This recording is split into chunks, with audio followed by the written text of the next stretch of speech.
Ngasini midang uram da phone ki pa pausi sing da yaw I pausing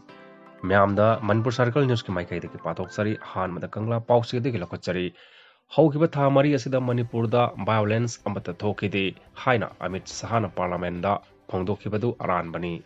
Houkhiba tha mari asida Manipur da violence ki thodok amata thokhide haina parliament session da Union Home Amit Shah na phongdokhiba wafam adu aranbani kumja lising ani kun mari gi December tha da gi sahi asigi March tha phawbada miwi tare sikhibagi report lei haina the Queen report amana hairi report aduna hai tha asigi ahumda pangthokiba parliament session da Union Home Amit Shah na claim asi tawkhibani adum moinamak haukiba kumja lising ani kun mari gi December da gi sahi asigi March phawbada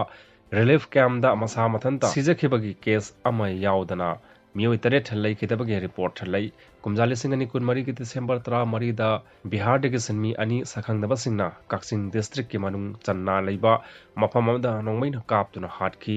थोदोक अदुदा लईखिद्रब सिंग अदुदी बिहार दगे सुनलाल कुमार सहितरा निपानी अमदी दशरथ कुमार सहितरा तरेनी हाइरी सही असिगी फेब्रुवारी की 13 Imphal waste district CRPF की personal अमा मसागी camp मनुंगदा नोंगै कापथोरकपदगी CRPF की personal अनि लईखिदबनी अमदी निपान असो अपन नंखिबनी थौदोक अदुदा नोंगै कापथोरकिबा personal अदुसु लईखिदबनी हाइरी सही असिगी मार्च निपानदा यूनियन लैंगाकना मणिपुर द फ्री मूवमेंट याहलगनी हाइना लाउथोखिबा अदुना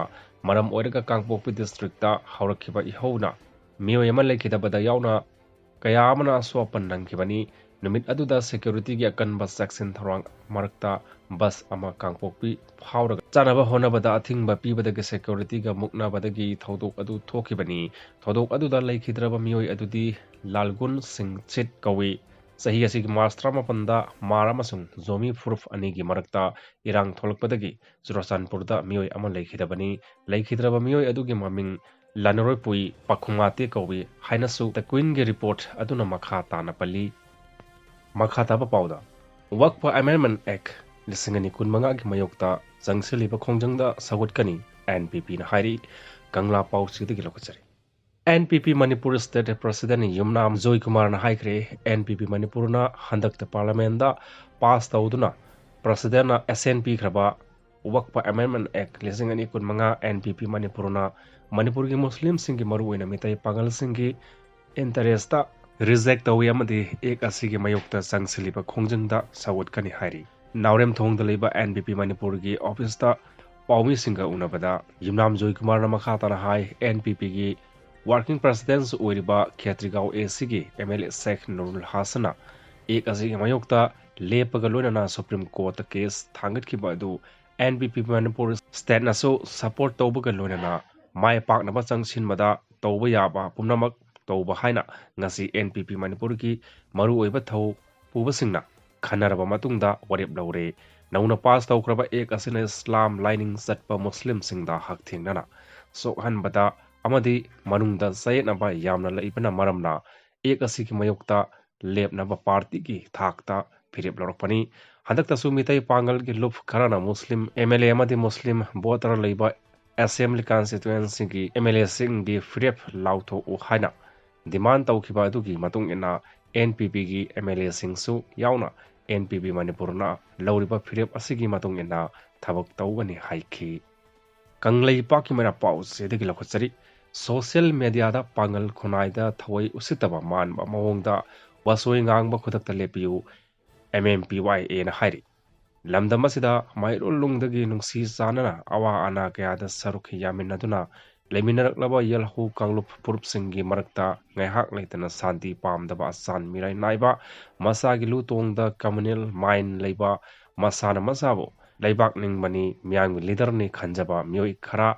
pusillaga organization semlaga social media da gunda saduna post thagatpa comment piba kanglup amada kakkak thenduna khanaba hoba khudakta leppadabani Nisa khaiba manba mawongda kanglup masel gi marakta hunaduna thamoi gi oiba mari thugaiduna mairik pidagi maijawbi haunaba siliba thawong asi all metai pangal youth association na makha tana taroktanaba apil tarokli AMPYA gi general headquarter gi publicity secretary Raju Khan ifamna khudek piduna press ta thadorokpa chirol asina makha tana hairibadi lamdam asida lusingba sembiriba mioi amadi miyamda organization asina apil taroklibadi communal minds chenba mayek sing asibu kanglup natraga lupki lusingba oidringaida mamangda yellow proof singi puari hana nainahanduna wakhal tahanduna lusingba uhensi dharma haibasi yamna lubani masidagi lanjau kaya amarom thokrabani kanglup amagi mioi singna maram sunglai leitana atopa phurupki lainingda awat apa saduna kareng ka thainaba lepiduna isa isagi lining laison masak khangnaba honasi masida thawai usitaduna kanglup phurup kyana khundariba lamdam masida emotional integration thuwaiduna waraba lamdam masida machet tanaba amuk silakpagi mayokta ikoi punna liminase haina PYA na Manipur miyam da apil tarokli chirol asina hai leba ke lusing basingna stage mathakta miyam tinba mafamda natraga media khaktada nungsi sanabagi amata oibagi wafam phongdolaga nakalda cinema yengbagum tuminna leitholaga khunai asigi mayik sing thadolaga haining ba hayanduna thamba sinadi aikhoigi apunbagi pangal phuditta mangjong songba tagadra mipaijai hairi Amuram the Home Department Cyber Crime Cell amadi lebak kidamakta sen songliba singna kumai gumi yengduna leibagi maut matam sani yengsanbiu mamingtagi oina leader khaktagi leibiganu fataba singsu warakpa haibiu social media seasonariba islenau singnasu sel khara phangnaba natraga popular oinaba view yamnaba kupna thejinduna pau sandokpa pasung tongan ba khundaminariba kanglup purup singi honba khudakta lepiu masigi mahut saukhatpa nungsi sanabagi wari oina sandokpiu masida yadragadi AMPYA amadi masiga wakhal manaba lupsing punsilaga kanba khongthang thangjilak loi hainingai lete hairi